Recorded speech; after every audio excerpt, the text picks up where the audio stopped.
this week on Socratic Cinema. Like when he said, I needed to sleep next to Bronco Henry for warmth, and the kid was like, well, did you sleep naked? Yeah, I was like, what do you want to know, nosy? And I was like, nosy. What kind of question is that? Nosy Nelly? Like, back up. The sword could be, I don't know. The sword Vengeance. is some sort of adversary in the movie. Alcohol? Maybe the sword is the friends we made along the way. Playing the piano can't be that hard. Shut up. No, listen. You could, pick an easy song. I feel so seen by this movie. Well, woo there, ladies and gentlefolk. Today we're doing a rootin' tootin' cowboy episode here on the Socratic Cinema podcast. The what? My The God. Socratic what? The Socratic Cinema podcast. Cinnamon. This week's Power of the Dog. Woohoo! I sound like the drunkest cowboy ever. I don't know if I'd call it a cowboy. Pretty cool cowboy. My name is Charlie Heatherly. I'm Kasey Clark. I'm James DeLisio. And as we were saying, this week is Power of the Dog. And contrary to my incredibly comedic cowboy that I just performed for all of you, Power of the Dog is a serious, very serious, dark movie. So if you're not into serious, dark movies, or you don't like movies that are rated R, maybe skip this episode. Just a little warning. Rated R content going on here. Also, thank you to all of our patrons for sponsoring this episode. If you feel inclined to give, go to our Patreon at Socratic Cinema and give us some moolah so that we can continue to watch movies and give reviews of them for you. But without further ado, let's get into the episode. James, our resident Western lover, what did you think of The Power of the Dog? Let me tell you, not what I think about Power of the Dog. Rather, what I thought Power of the Dog would be. Dang. And what it was not. I do love Westerns. I do love a Western. And I saw Benedict Cumberbatch in a Western that was in talks for Oscars. And I thought, what could be better than this? Woo boy. I just like the Netflix description. We were talking about it before we started rolling, but the Netflix description for this movie is so just the most nondescript, vague, bland thing ever. It's like Benedict Cumberbatch plays a rancher in the late 1800s. Yeah. Well, it specifically says a domineering rancher, and that's all you get about his character. Right. So it's okay, that's great. That's all you get about the movie. Yeah. And then I started watching it, and I was really scared the whole time. It was just a really tense experience. But Power of the Dog is a really beautifully crafted film. Absolutely. I mean, I think the performances were all great. Specifically, oh my gosh, what's his name? Todd from Breaking Bad. Jesse Plemons. I haven't seen Breaking Bad. Jesse Plemons, from like his brother. Yeah. He was also when I'm thinking of ending things. Jesse Plemons. He did great. Kirsten Dunst acted her butt off in this movie. Interesting. Really?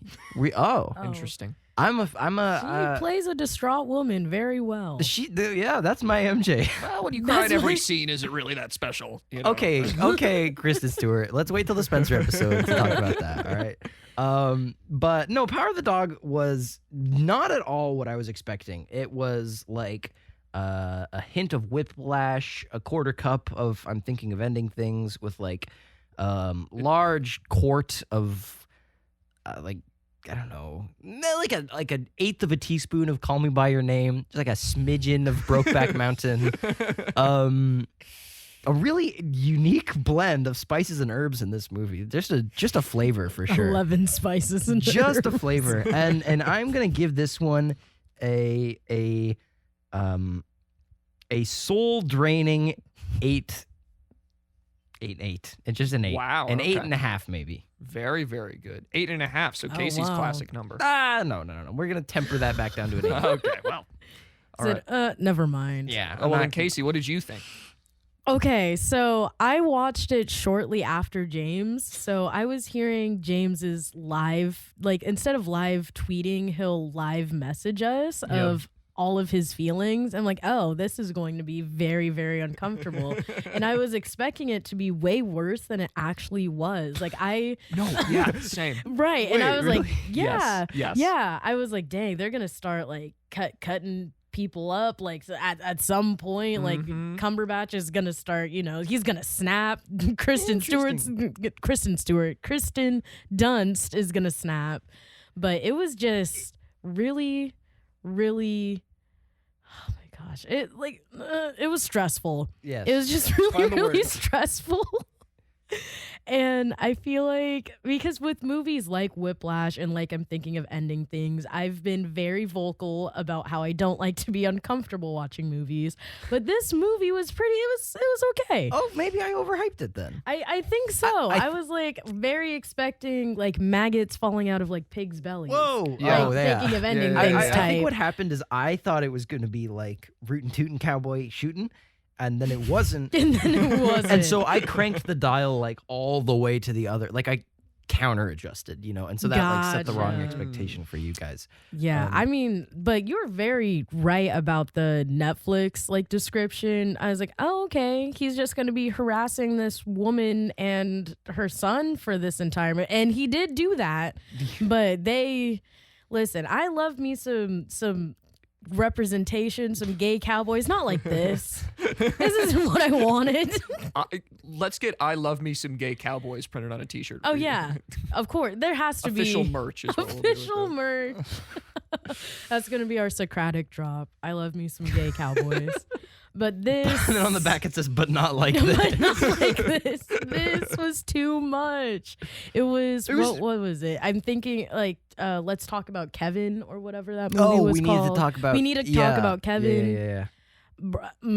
We'll talk about it. We'll talk about it for sure. Oh my gosh. Well, Charlie, what did you think? So I have some hot takes incoming. Oh, he's gonna say it's Oh. bad.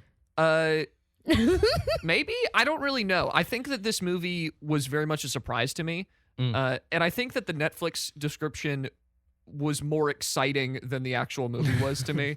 Like when you tell me about a cerebral, dark cowboy movie, that sounds awesome. And this movie, I was very calm watching this. Like there wasn't a lot of moments of tension for me. Not in that the film was structured badly, but just like, I guess for some reason I wasn't swept up with the plot. But as I said previously, I think that Kirsten Dunst did a job in her role. I thought that she was crying every single scene, and I didn't get like literally every single reaction that they show of her is her like about to well up in tears. Well, and it stops getting interesting for me. Do you know? I mean, you have to understand. Hot take number 2. I like Benedict Cumberbatch kills in this role. He's phenomenal. Really was not as like he was fine. Like as a I guess he was sort of mean. He but, had like a presence about him that was very. He felt like intimidating. He was like looming, even if he wasn't there. Yeah, no, for sure. He was like looming, but like what did he actually do? That is a good point. I'm gonna whistle at you. I was gonna say, like he didn't do anything to her. In retrospect, he was just mildly rude. Yeah. And called her son like effeminate, and she's like, oh. No, like he legit. called him a little fruity. That was it. That's exactly an what he insult? did. And then for some reason she turns to drinking because of that. Like, no, hold on. Because he like makes fun of her because she can't play the piano. Let's see both sides of the issue. No, that is a hill I'll die on. He did kind of screw her up on the piano. So he's totally thing. a bully. Totally a bully. But like in terms of how bullyish he could have been, he didn't cut anyone's ears off. Like he didn't like murder anyone. Yeah. That's fair. I hear you. I think this movie, in retrospect, I agree a lot because like I was very tense while watching it, but there was never like a moment where that tension like boomed out and released. Yes. It was just sort of like building, and then it ended, and then the heat turned off and it ended. Entirely agree. Yeah. So there wasn't really like an explosion moment that I was expecting. Like I thought basically every scene that Benedict Cumberbatch had with that kid, I thought he was like buttering him up and then he was gonna just like beat the crap out of him or something. Yeah. And it never happened. Which I mean, I don't really have a comment on whether or not like I care about that. Like I don't know that I would have liked the movie more if he beat the crap out of the kid, but I would have. Well, okay. Not that I don't like the kid. Well, I thought that the kid did a great job. Well, all right. No, he played that like dead, conniving, like really well. He looked sickly. He looked sickly. My man beat Timothy Chalamet. He's coming for your gig. It's like me versus the guy she tells me not to Don't worry worry about. about truly. But I think more than Benedict Cumberbatch's character being like an actually violent person, I think his it's more like the threat of violence. He's sort of more of like a looming threat rather than like an actual attack, right? He's not like aggro. He's more like manipulative, gaslighty, kind of a more subdued kind of scary, which I think Gatekeep. well, right, gaslight. because it's sort of like, he's sort of pulling the strings, tormenting Kirsten Dunst, but then it's like, well, why are you, and then, he can turn around and be like, I didn't actually do anything to you. Like, why can't you play the piano? Why are you crying? Like, what are you, crazy? Yeah, What no, are you, I- crazy he makes person? a good Crazy, point. huh? He makes a good point. Yeah. Right. He gaslights. This is a gaslight movie. That's my Which take. is hilarious because this is it's such like a inversion of the Western genre, right? Like you expected like there to actually be a gun that's fired at some point. 'Cause that's Never, like what I don't happens in think. cowboy movies. Never. So like that's interesting to me, and I think what's really interesting is the final twist, and I think it makes second viewings of the kid's character very, very interesting. Oh, Because yeah. like I wanna through talk the about that. entire time he has that malice in him, which is super cool. And I want to be able to look back at that movie. I know that a lot of people say that it really unlocks itself on the second viewing. I didn't get around to doing that, but I guess go watch it a second time if you want. we won't. I will probably not. But yeah, can we get into that twist and your guys' reaction to that? Yeah, spoilers for Power of the Dog. You're referring to, because it's never like textually stated, but it's heavily like implied. Is the twist we're referring to that the kid is responsible for killing Phil? Yes. Yes. With the anthrax laced leather. Right. Yeah. I sort of missed that, honestly. Premeditated. Honestly missed that the first time around. I had to go back and think and be like, I mean, I understood how Phil like got sick and died from anthrax, but I didn't think that it was intentional. But upon like pondering it, I think it definitely is. And you're right, because we do sort of, there's a lot of hints about that, especially the rabbit. He kills Yes. that rabbit. Yeah. Yes, that was phenomenal looking back. Yo. That was gross. That was really so gross. was. Between that and when they like castrate that bull. Oh my god, I hated that scene so much. Yeah. Charlie, brother, wild. I hated it too. What?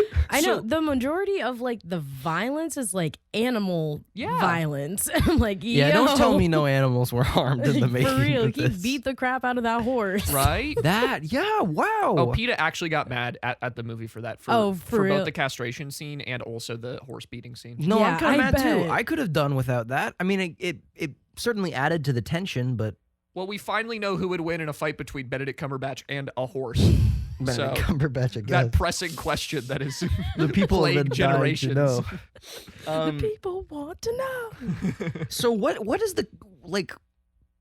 What is the piece that makes you say, okay, this was the kid intentionally like premeditated killed him, rather than just it happened? The scene where he specifically goes out on the horse by himself to cut the hide off of the cow that's died from anthrax. I kept thinking about that. I was like, what's the payoff to this scene? And then when they said he died from anthrax, or like his symptoms are, congruent with that of anthrax poisoning, I was like, oh, okay. So the Did kid they say that? poisoned him. How did we? I'm forgetting. Did we know that cow he was getting it off of had anthrax? Yeah, because he put it the was gloves all on. disgusting, and it was like all Oh. festering and Yeah. dirty. Which And is a then callback to the there's- first scene in the movie. Yes. And then there's also a scene where like after Cumberbatch is like freaking out because he ran out of like all the like leather and stuff. And he's like, I'm not going to be able to finish the rope. And the kid's like, oh, I have some. And then it can like sharp cut to his like all of the like a hide that's already kind of Yeah, on the stripped tanning rack, on the yeah. tanning rack. And we're like, oh, where did that come from? Well, you kind of have to like there's a bunch of like subtlety in Yeah. this movie where it's like you Yeah. actually really have to be paying attention. It is a think. It is a thinker. It is a movie. thinker. You got to be dialed in because I've seen like probably the only movies I've been watching aside from our recordathon batch in the past weeks have been like Spider-Man movies, which are just the most like heavy-handed, especially like the Amazing Spider-Mans or the MCU ones, where it's like whenever you need to remember something, they're like flashback, echoey voice of that same They'll line again. smack you across the face so with like I you don't really have to think very hard about those movies, you know. And so Power of the Dog, I think I probably missed so many subtleties. Because this movie doesn't, say, remember this? This is important. Like, it's just, pick up the pieces. The girls that get it, get it. And the girls that don't. I'm not gonna. I'm not gonna lie. I probably missed a lot of it. I have a question about the kid's plan though, because does it rely on Benedict Cumberbatch having that wound on his hand? I think so. So how did he know that Cumberbatch would get the wound on his hand? I don't think the kid, I don't think it was sort of this whole, step-by-step Master Evil Knievel plan. I think it was more like he had the anthrax leather, and then it's like... Oh, he just saw the moment. Well, and it's like, oh, he cut his hand. Like, this is convenient. This works. Let's follow this. Because that also only works because his mom sold all of the hides. Right. I think it was more a which series they didn't of... talk about. Yeah. Just a series of events. I think it's a series of, good opportunities. He obviously had the intention to kill, but I think it was more just, taking advantage of a series of opportunities rather than, a whole... Step 1, fabricate a plot in which he cuts his hand. Step 2, because I just don't think that's a little less believable to me. I think it's less interesting that it's not planned out more. To see that it's only really he got the leather so that he could use it at some other point, and then it's just like, oh, these things just so happened to where he will be washing the leather with an open wound in water. To me, that's a lot of coincidences that all make sense. I'm not saying it's unbelievable that set of events happened, but it's less narratively satisfying for me to go back and watch the movie when I know that all of these different things are just they happened. Yeah. I mean, I think the biggest example of that is the skin trading. I think the rest of it could be the kid could have found a way to make, Benedict Cumberbatch cut his hand. It's just that it's so... Yeah, that could have happened. Mm-hmm. Right, he could have, oh, I'm sorry, I slipped while we were working on this saddle and cut your hand, right? The only example in the movie where it really was okay, this is just a convenient opportunity is the fact that the mom traded the skins. Everything else, I feel like the kid could have done himself eventually. Even the skins could have been a scene. Think about the kid knows that Benedict Cumberbatch needs the skins, right? Mm-hmm. And it seems to be common knowledge that he doesn't like the skins being sold. And especially if the kid's closer to Benedict Cumberbatch, then he would know that, right? Mm-hmm. Don't talk to the traders, don't give them any of the skins. He could have mentioned it to his mom, hey, make sure you don't give the skins away, because otherwise Benedict Cumberbatch would really, really hate that. And then she would go and do her own thing. I mean, I feel like that did happen with the maids, though. It did happen with the maids. We have our own horse talking in the background. Yes. Yeah, that's a horse. Yeah, you guys are going to hear him a couple times in the next 5 episodes. In the next month and a half. But just be happy for his cameos. Embrace him. But go on, Kasey. Yeah, well, through the Love the Maids also. I think the younger maid was the girl from Jojo Rabbit. She sure was. Yeah. And Last Night in Soho. And Last Night in Soho. That's yeah, why and I was thought like, she was hot. She's That got makes the so most much sense. she's got the most distinct voice on planet Earth. No clue where that accent is from, but I'm like, Yeah. you Yeah. European, where are you? You European. But I feel like it's premeditated, the kid's plan is premeditated to the point that he's a medical practitioner in a way that he knows how to weaponize anthrax, all these diseases, all of these things that the ranchers are constantly working to avoid. And I feel like it kind of just came down to he was playing a very long game. Yeah. And it just ended up being shorter than he thought because he was putting in the work to be manipulating this man. He was like, oh, Bronco Henry? Okay. I know what to do. It's like, okay, this is Yeah. Like when he said, oh, I needed to sleep next to Bronco Henry for warmth, then the kid was like, well, did you sleep naked? Yeah, I was like, what do you want to know, nosy? And I was like, nosy. What kind of question is that? Nosy Nelly? Back up. Right, but the kid, that's why the kid, he is so smart because that's like after he's gone through Bronco Henry's whatever and saw all the like male porn like stuff. Sorry. No, you're guys. fine. I don't know why I'm laughing. I'm like a child. How It's dare like he you. literally like, and it starts to fall together. It's like, okay, Cumberbatch has this obsession with Bronco Henry. You think that it's just like, oh, he's just, idolized this man. No. Oh no. No. Oh no, no. Oh, no. Dude. And I think like especially that scene where he's like, oh, were you guys naked? And he like didn't like respond. It's like he took advantage of it. Imagine Benedict Cumberbatch just winks. He's just like, oh. Dude, that scene with the handkerchief. Oh, what in the man. Sukiyama was that, bro? I thought he was Oh, I know what that might was. have been perhaps Casey, it was. It was. I We all know. but Viewers, still. you all know what we're talking You about. all know. Watch the movie and you'll see what we're talking That's like about. the What was awful is that he put the handkerchief around his neck. afterwards. I know. Yo. That's like the peach, the peach of this movie. Ooh. No, See? stop. Am I wrong? You haven't not even wrong. seen the movie. And that's James. why that scene is why I don't want. Listen, if you had, That's literally if you had like, if someone had 3 said, minutes out of 2.5 Yeah, hours. what are you doing? if someone had said, here's like a list, like you're gonna see a bull get castrated, you're gonna see a rat get dissected, you're gonna see some abhorrent acts being done with a handkerchief. Do you want to watch this movie? I would have said, nah, I think I'm good. I think I'm gonna skip this one. And that's why Netflix didn't give you anything. Yeah, Yeah, they in the knew this would have had a description. 0% watch rate. They wanted to surprise Oh you. my gosh. I actually But- really like that twist, though. of- Oh yeah. No, yeah, it's good. I think it's yeah, cool. no, very And very I well feel done. like it also gives like Cumberbatch this kind of this weakness. Like it makes him very vulnerable. And the way that the kid just like, I see it, I'm gonna slither in and I'm going to destroy you through that because I've been seeing you destroy my mom for like months through like pushing her to be this vulnerable, pushing her towards alcoholism. And he's like, he just set out to do some damage and he did it. And it was just, it was really like, that was probably the most interesting part of the movie for me. Like the last maybe like 45, 30 minutes. Yeah. Totally agree. I hear you. And I agree with the idea that the kid making this like plan and like like you were saying is really interesting. But just while I was watching it, I did not at all get the feeling that like, oh, he's plotting, he's so smart, he's like targeting Phil's weaknesses. I was just like, I didn't I guess get that from the kid's performance. I was just more like, okay, they're friends now.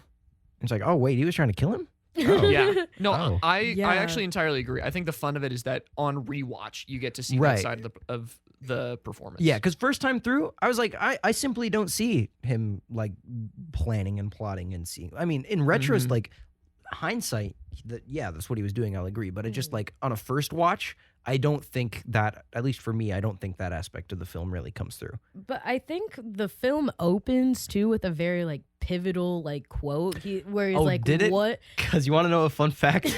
I missed that. I didn't. I was like trying to get my headphones on or something, Oh, and you're and I like, just oh, the first oh. 30 seconds, nah, gone. Yeah, no, I totally saw the quote, Casey, but just so that we can all remember the quote, Yeah. because it's a very important quote, right? Yeah, Can you totally. say the quote Okay, so again? the quote is Yeah. is what would a son like essentially not I'm not gonna say it verbatim, but what would a son not do to protect his mother? Oh. And so Well, that's it's like, interesting. right. And so Yeah. now, like, looking at it again in retrospect, you're like, okay. So he was just, again, like, as I said, like, playing this super long game. And I feel like at the end of the movie, like, Cumberbatch definitely, like, either had feelings for the kid, but was very, like, trying to replicate his relationship with Bronco Henry with the kid, Oh, yeah. despite that relationship being very exploitative and predatory. Yeah. But he, even when he's like delirious with the rope, he's like, I need to give it to the kid. And then Jesse, which I was very surprised that he was actually a decent character because He was good. He is the best boy. He's the best boy. Didn't have a spine. No. Didn't have a spine. He was nice. What do you want He him was to do? nice. Have a spine. What do you mean by that? Stand up to his brother. Like, okay, actually. sure, that Okay. I'll hear. Third hot That's take. fair. The third hot take is that I think that Benedict Cumberbatch's character Phil was actually sort of right when he wanted the kid to like learn how to do some basic things. You should know No, how to that's ride a fair. horse in the No, I hear West. that. I'm just saying. Dude, like, Jesse Well, Plemons. the kid pulled up in Converse Yeah. to a Yeah, bro. ranch. Let me tell you, that threw me What? for a loop. I forgot that Converse have been around for a while. Yeah. I was like, what are you I where was like, huh? what are these shoes? I was like, hey, set designer, wrong, or like costume designer, wrong like century. Let me tell you though, Jesse Plemons needed a I'm forgetting her name, that chick from Love Hard, to get him to stand up to his brother. He Oh needs some my training. gosh. He needs some training we from needed a crossover. What was her name again? The chick from Love Hard? Yeah. Nina Dobrev. Yes. But yes, what was her yes. character's name? Do any of you guys remember? Oh. Stupid. All right, don't Google it. It's not worth it. No, it's in my notes. It's not worth it. You took notes on Love Hard? Maybe. Actually, I didn't. Okay, good. Good, good. That would have been a waste of time. Natalie. That's her name. A reading from the Book of Psalms. Boom. Psalms That's a A hard segue. left. chapter 22, verse 20. Deliver me from the sword, my precious life from the power of the dog. Preach. That is where the title of the movie comes from. And what does that passage mean? Listen, Kasey, what are you doing? She's providing you music. Not for this. Ba-da-dum-dum. That should have been like, you ever died of anthrax while making a whip? Have you ever led your brother's wife to be an alcoholic You and then ever her moved son forward ended up Tacoma? killing you? You ever castrated a bull? Listen, okay. Let's talk about this verse because this is where the title of the movie comes from, so it's important. And I was told I have to talk about it. I have to because I'm the Bible We guy. have a gun to his head right I now. guess. All right, deliver me. There's 3 parts to this passage. All right, we got the sword, the precious life, and the power of the dog. All right, the power of the dog. That's easy. All right, that's Phil, the dog. All right, can we agree that Phil's the dog? Because did you know that according to Bible, He asked the question. All right. It keeps going. we agree. All right, listen. Dogs, according to BibleRef.com, in ancient times, dogs were seen as lowly pack scavengers who attacked the vulnerable. Phil is the dog. The vulnerable is, I think the kid's name was Peter. Yes. Or maybe Peter is the was dog. Yeah. Because Phil is Little vulnerable. tit for tat, quid pro quo. I like that. That is a take. I like that amount Yeah. of words that you just said. Yeah, yeah. That was yeah. fun. No, that was a good take, Charlie. I'm gonna give you a gold star for that one. Oh my god. And then, my precious life. BibleRef.com says that this verse translates a Hebrew phrase meaning "my only one," used in the Old Testament to refer to an only child. So this verse could be It's interpreted. Peter. He's the only Peter's child. the only child of Kirsten Dunst. This verse could be interpreted as a prayer from Kirsten Dunst's character, saying basically, "Protect my son from Phil." Because where did he just opened the? Did that Bible he opened at the end have any significance? Did he have that like earlier in the movie, or was that just a Bible? It was just a Bible. I think it was just a Bible. Okay, because if it was like his mom maybe gave him that Bible and it had like that page marked or something, that could have been cool. But still, so there's the significance of that verse. It is Kirsten Dunst praying for protection to her only child from the power of nasty Phil. I kicked the table. I'm so sorry. And that's the Bible analysis for today, everyone. Yay. Does anyone have any questions? I don't know No. what the sword is. No, Father James.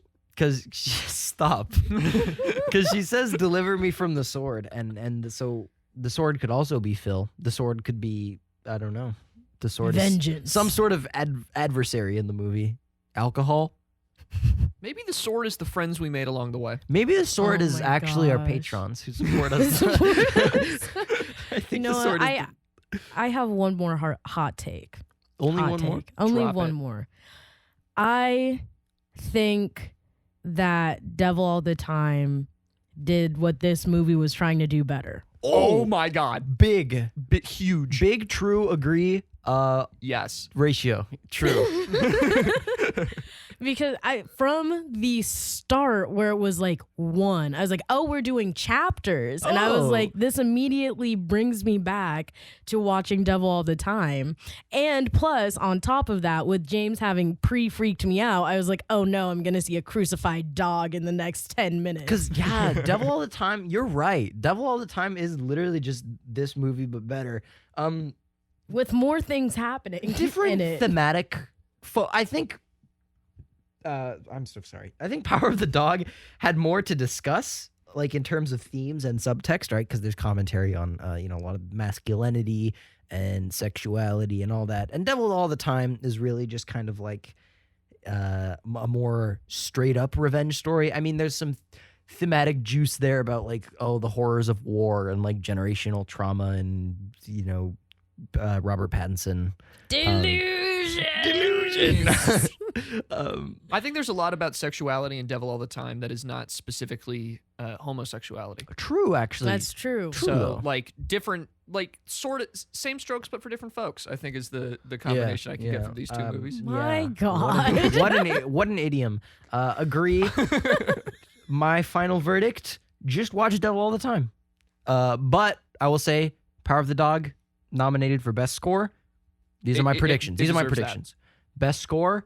I don't really want. I don't know. Does Benedict Cumberbatch deserve a Best Actor nom? Yes. What? Really? Totally. Okay. Over Andrew Garfield. Yes. Over Andrew Garfield. No. Okay. I think Andrew Garfield for Tick Tick Boom should get a Best Actor nomination. Okay. He should totally get that, right? Let's talk. Let's break it down. Let's break it down. Let's break it down. Andrew Garfield, Benedict Cumberbatch. And no, I can't say it. And He Joaquin cannot bring himself. and Joaquin Phoenix Oh my again. God. Yep. Joaquin Phoenix For, again. For what? For the movie that 4 people saw. Come on. I wanted to see that. I also really want to see Tragedy of Macbeth. Oh yes. Okay, Give Denzel Washington should maybe win that. Denzel. Hey, did you see it? No, but the trailer, Did you see it? No. the trailer alone makes me fall in love with that movie, It and I looks- think Denzel will. Black Shakespeare's It looks dope. pretty. And it has Love it. Frances McDormand in it too, right? Does I'll it? watch. And I'll watch. And I'll watch. But yeah, Power of the Dog. A lot to talk about. A lot to say. Mm-hmm.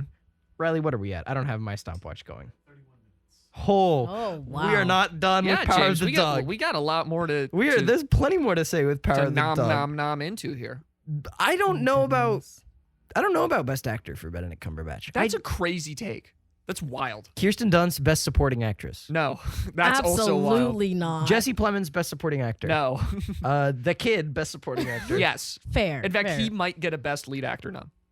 I would. I don't know if he's supporting. I think he's co-lead with Benedict. Maybe they'll do an Judas and the Black Messiah. I knew Yes, it was gonna yes. happen. Or The Irishman, and I was gonna say The Irishman, and then you pointed at me, and I was like, oh, okay, I know what He you had to want. do it. And give them both supporting. It could happen. Give them both. Okay, that is still the dumbest thing I've That ever is seen. so. I don't know why they don't wanna, give them. They should both get lead actor noms, I think. It's Judas. You think for this And the movie, Black both of them should Messiah. get? I think this is probably in the top tier of Benedict Cumberbatch's performances, and you could argue it is his best one. Yeah. Easy. And then I think for the Kid, he had a really interesting performance. I'd be fine with a supporting actor nom for him rather than lead, but Yeah. but I think he did a really good job too. Okay. And then as much as I love my boy Jesse Plemons, Yeah. And I think it's definitely gonna get a best score nomination, or at least it should, because that score That score was good. Banger. Had me quivering, shaking. it did have me quivering. Indeed. That, yeah. Quavering and Spencer even. too. And Spencer. They just be putting me on edge. yeah, Yeah. good scores. Hey guys, small intermission. Can we shut the window or something? My mom told me the gardeners would not be here today. Plot twist. They're here. Plot twist. Beautiful. Hold on. Hold on just a minute. Heard something that sounded like a door close. That is the power of the dog right there. That's the power of the dog. Deliver us from the power of the dog. Deliver us. Start a new take. Easy nom for this. Best adapted screenplay. This was a book first. Okay, okay. guys, would Yeah. we read this book? No. Yeah, that's what I thought. No, Next I question. got plenty. I got plenty other books to read. I'm reading Don Quixote right now. Wow. For fun? Yeah, it's actually kind of fun and silly. It's a little silly goofy. I'm enjoying You're it. such a nerd, man. No, it's literally about an insane man who thinks he's a knight and goes Yeah. around beating people up because he's like, Avast! It's like there's just like a random farmer on the road and he's like, So failed, Batman? fair knight, and then he just like kills him. Well, Wow. No, he doesn't. It's so, So silly. Batman. It's so silly goofy that he doesn't. He just like Maims him, falls and sends him over home and like to can't his... get up because his armor's too heavy. I want to watch What the an Adam L. Driver, Terry Gilliam movie about Don Quixote. Is there one? Yes. I'm gonna watch it after I finish the book. Adam Driver. Do you guys know who Terry Gilliam is? No. Former ex-Python of Monty Python. Oh, that's great for Don Quixote. Great for Don Quixote. He's also the guy that directed Fear and Loathing in Las Vegas. Which you've told me to watch. Which is Hunter S. Thompson's drug trip of a book turned into a drug trip of a movie. Oh, love. Yeah, we love Love that. Love. Love Hard. No. No, Power of the Dog. leave the podcast. Please. Unplug his mic. Out of here. Are there any other noms you see this going for? I see best score, best adapted screenplay. In terms of Costume design, maybe? yeah, I feel like those are the ones that are just like, You just throw that to some movies. or like sound design. West Side Yeah, Story will sure. get a best costume design. Oh, Oh, yeah. That's the only thing I'm confident about. oh yes, oh yes, Yeah, it better. they And maybe did. Spencer. Spencer came out this year, right? Yeah. Okay, yeah, Spencer gets it too. Yes, it came out this year. Because there's like 50, or there's literally a sequence of that movie where it's just like 10 shots of Princess Diana in different dresses. Yeah. Yeah. And that in quick succession. One thing about Kristen Stewart, she gonna wear that dress. She's gonna wear it. She gonna wear that dress. Okay. I loved the costumes in Power of the Dog though, because they emphasized the lankiness of Benedict Cumberbatch and the kid. Truly. yeah, they Them do. chaps. Damn chaps. I do love me some good chaps. Okay, wait, He had not one, but two chap changes. wait. He What went are from chaps? winter. You don't know What are chaps? chaps? How are you a Western fan? You don't Have know you chaps? seen Megan the Stallion? I don't know. I don't spend What? that much time Wait, what? watching Megan the Stallion. Megan the Stallion wears chaps. Really? Assless, but Yeah, can I see the photos of these? What? No. What is? Are they pants? Are chaps pants? chaps are Are like they the they're ones like with the over. Yeah, they're the like fur on them. Yeah, Yeah, so like on the okay. inside they're Overpants. cut out, right? Because it's for horse riding. I know what those are. Yeah. Okay. I Yeah. just didn't. Sorry, I didn't know they were called chaps. I Mm, guess. are you a real Western boy? A wee old Are Western you boy. weird, fan? Why don't you like Kirsten Dunst in this movie? Okay. My problem with Kirsten Dunst in this movie is that I think I'm really sold by her performance in the very, very start of it, when she is not incredibly sad. Okay. Let me just restart my point when he's done barking. Alfred, shut up! Worked out. My problem with Kirsten Dunst in this movie is that her performance really works for me when she's not like crying all the time. Okay. And that's like in the first hour, which by the way is the most boring hour of cinema I've ever watched. Like one plot point happens. Truly. Yeah, I like- will say. Like it's awful. But Yeah. her performance is great when I think she has complexity to it. When it's not just like I look at Benedict Cumberbatch and start weeping. I think. Yeah. Like because that's what it turns into. Mood. You're right. I think this movie couldn't decide whether it wanted to be about Kirsten Dunst or it wanted to be about Phil and the boy. Because I think this movie either could have been about Phil tormenting Kirsten Dunst or it could have been about Phil and the boy's relationship. But True. it's sort of like it has one leg in both, and I think that brings down the quality of each of those threads. That's my take. I agree. I do agree with the first hour thing. Yeah. Because for the first hour, I Boring. was like, things are happening, but I don't know why I should care. Yeah. Right. No, I thought I was missing stuff. So I looked up the Wikipedia article, which always gives great, like, vague plot summaries. Yes. The first hour of this movie is one sentence paragraph. This movie doesn't start. Are you until- kidding? Yeah. It is they get married, essentially. Right. This 'Cause that's movie, all that happens. It doesn't Yeah, begin truly. until, I would argue it really doesn't start until the kid comes to the house. Yeah. Yeah. After that, Shame that's like an hour and 45 minutes Yes. in. yeah. Yeah, that's my question. Why did you need that much setup for this? I don't think I don't think the they answer is did. you didn't. Because, like, to me, I think that slow paces in movies are always a risk because obviously audiences want something that keeps them engaged and interested. And slow pace really tries to disrupt that. And if you want to include a slow pace in a movie, sometimes that's to contrast it with a very big explosion at the end. Right. Which is like Right. what a lot of these great movies with crazy reveals do. Like, I'm thinking of Ending Things, I think, has a fairly slow pace. And then once it gets into the weird stuff, it's like, oh boy, here we go. Or even something like Once Or Upon a even Time in Devil All the Hollywood. Time. Yeah, Once Upon a Time in Hollywood, for sure. Yeah, Devil All the Time. absolutely. And those movies are great because of that. But Yeah. in this movie, there's not that big explosion. No. So the pacing of it feels more like a stylistic choice, which is therefore less intriguing to me. Like one of the rules of game design is that every single object you have in your system needs to have multiple uses and needs to interact with other objects. And I think the same holds true for film, where every stylistic choice you make can't just be a stylistic choice. It needs to interact with other aspects of your movie and inform those decisions. And in this case, I feel like the slow pace was just like, oh, the director usually makes slow-paced films. Like, it was less of a match for the story and more of a match. Zhao. Yeah, Jeez. Chloe Zhao. Jeez. Eternals. Did you like Nomadland? I like Nomadland as a portrait of American landscape. I don't like it as a plot. You should be a film student, man. There's no plot to that movie. I like it as disillusioned, downtrodden woman, victim of capitalism. I like it as pretty landscape shots. I like it as that. I like it as spiritual successor to things like Into the Wild. I don't like it as there's not like a story. I don't sit down and put Nomadland on for movie night, And then did you like Eternals? I didn't see Eternals. You're the only one that saw Eternals. No, I haven't even seen Eternals. Really? No. Really? No, You've 'cause been Eternal- talking so I know much Harry smack Styles is in about it. Well, okay, here's the trick to being a scholar of media is you get other people to give you takes and then you regurgitate them. That's the secret To behind other this people. show. That's Yes. the gear that makes these wheels turn. I'll just read a critic's. Well, no, all the critic summaries of this movie are stupid and bad because all the critics are like brain dead and couldn't figure out anything about the plot their first viewing. And they're like, I hated every second of watching this movie. But Ow. on the second viewing, I understood what it was about and I really, really liked it. And it's every single one of them. And it's like, can you guys think for 2 seconds in your life? It's your job. Well, To be just like honest, connect plot threads. I mean, I didn't Go get it either. off. I had to Google an ending explained for this movie. yeah, but that's totally fine because you didn't need to watch it a second time and be snobby and be like, oh, well, movies can only be appreciated upon the second viewing of them. That's a really good posh accent. That really was. You Thank hit that. I know. You kind of dropped that one. Just wait for all the British accents when we talk about Spencer. Oh boy, I got him. Oh, Dude, wow. I've been all right, I'm going to save it. Speaking of Yeah, we gotta distraught save it. woman, Yeah, Yeah, okay, I was going to distraught say. there's a theme. Yeah, Kirsten Dunst's performance in this movie is like a diet Spencer. Yeah. Diet Playing the piano Spencer. can't be that hard. Shut up.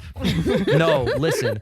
You could like pick No. an easy song. I feel so seen by You this movie. are my sunshine. I listen. It could have been that listen. easy. There is no greater anxiety than when you are like a hobbyist piano player like Mhm. me, who I like to play piano for myself and I don't like play in recitals or whatever. And then someone comes over and your family's like, James plays piano. Go play them something. And then everyone's staring at you and you're like, I don't have anything like prepared because I just play for fun. And they're like, no, play something. And you Mhm. sit down and you start crying and everyone's waiting for you to start playing and you pee your pants. It's terrible. It's a terrible feeling because it's like, I don't play for other people. I play for me. And listen, when a stranger shows up, I'm not just gonna sit down and like, I get it. No, like I 100% get it. It is a terribly anxiety-inducing thing because when you tell someone that, oh, this person plays piano, there's an expectation there that you better play. Yeah. And then it's like, listen, me, like Kirsten Dunst, are not that like. It's that terrible uncanny valley of skills where it's like you're good enough where that. Like you I know can what do you're it. talking You're about. good enough where that you can do it, but you're not good enough for it to be like actually impressive, you know? So it's like much like our podcasting. But it's like Man. you know, it's just you're not gonna like knock their socks off, but you're probably gonna like stumble through something, and it's just everyone feels demoralized at the end. It's bad. Yeah. I get it. All right, I wrote about that in my Letterboxd review for this movie. I You have a Letterboxd? Follow me on Letterboxd. Okay, I'm discovering that all of my friends have a Letterboxd, and I feel like it's discovering a secret cult. It's Like, fun. It's really Is it? It's just giving movie reviews. No, On Twitter, there's a letterbox with threatening auras. I love that account. So funny. What? Since I've been on Letterboxd, I have been having so much fun. Here, my review for He Power of the Dog. reviewed No Way Home in the theater. Did he? Not in the theater. On Letterboxd? When we came here, Yeah, right? when we started recording, Yeah. I said what did I say about No Way Home? Oh, I said took Disney 3 movies, but they finally figured out what makes Spider-Man good. Oh, yeah. What'd you say about Power of the Dog? Accurate depiction of the anxiety you feel when your family tries to make you play piano whenever a person comes over. Okay, but why? Why can't she just play? Why did George? George. That was his one villain moment. Why would you pressure your wife? He was very He excited. didn't ask. He said, the governor I'm- and my parents are coming over. You're going to play the piano. The governor. The governor. Gave her a warning. She had time to practice.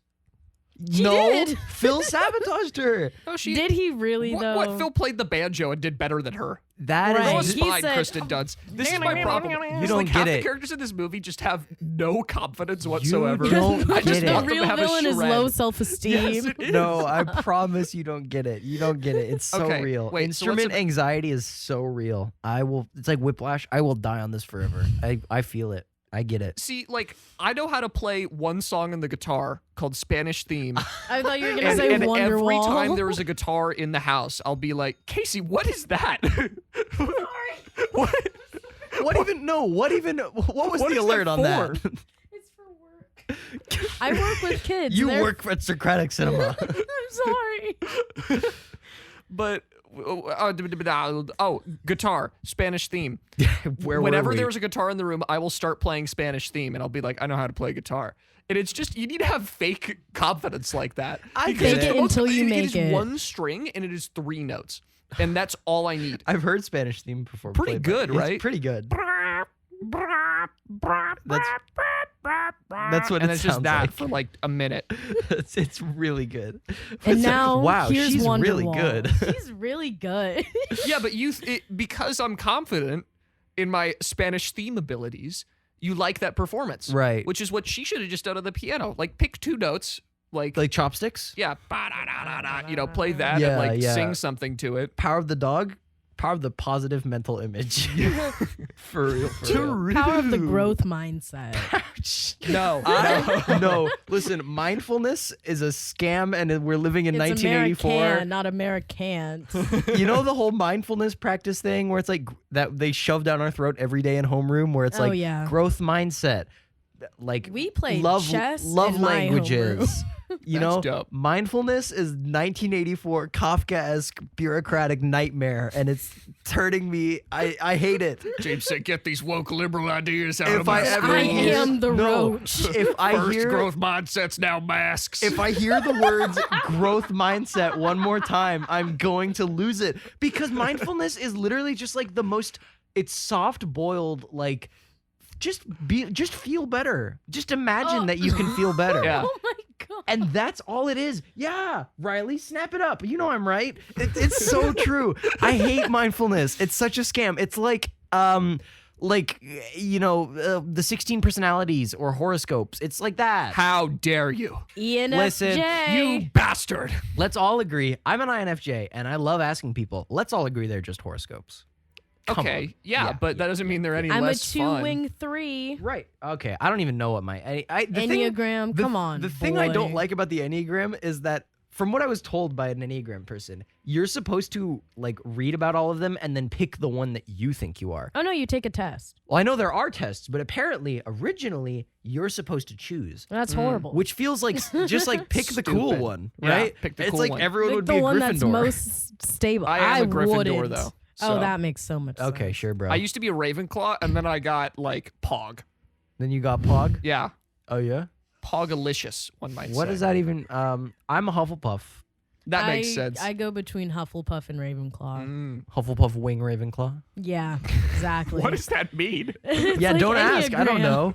Sir. Hufflepuff wing Ravenclaw. Okay, wait. Let's end on this note.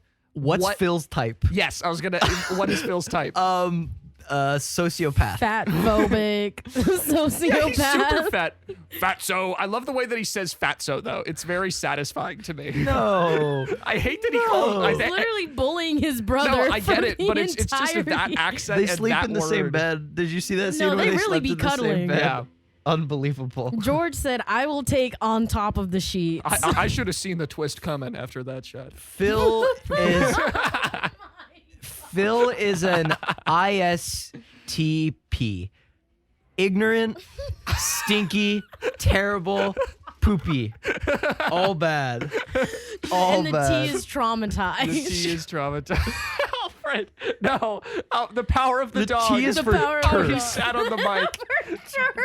No.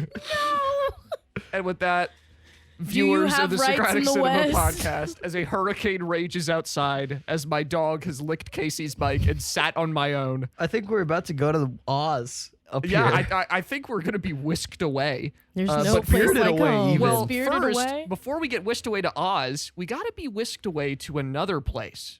James? Are we in the spiel zone? Spiel zone. I don't think we're in Kansas anymore. Thank you so much for listening to another episode of the Socratic Cinema podcast. If you enjoyed this episode, please be sure to like it up on social media. Give us a follow at Instagram.com/Socratic Cinema. I mean, at Socratic_cinema. Yep. Add us on Twitter at Cinema Socratic. Subscribe to us on our YouTube. Go ahead and like the video. If you liked it, drop a comment and tell us what you think about Power of the Dog. If you're listening on Spotify or Apple Podcasts, be sure to subscribe so you never miss a new episode. And if you feel like supporting the channel financially and you want to help us grow and flourish into our best selves, that's a very mindfulness thing to say. Yeah. Like your best self. Yeah, but My if growth- it's for money, then My it's growth fine. mindset, if you want to help us get our growth mindset on, get our growth grindset mindset on, you can become a patron for as little as $1 a month, which is probably like 1/1000th of some terrible mindfulness class you could take from your local yoga instructor. Hot so- yoga. So, yeah, you can become a patron for as little as $1 a month at patreon.com/Socratic Cinema. Get all sorts of great perks and rewards and fun treats. And if not, no hard feelings. I see you no differently than if you were a patron. Thank you. That's all I have to say. We've been Socratic Cinema. Adios. Bye-bye. Why don't you do adios anymore? Well, I like to, I say something, and then I say something, weird to end the episode. And then an Ah. awkward silence. You guys It's say like, adios. Adios. Is usually how it's been for the last, 3 months. Well then, adios. Sayonara.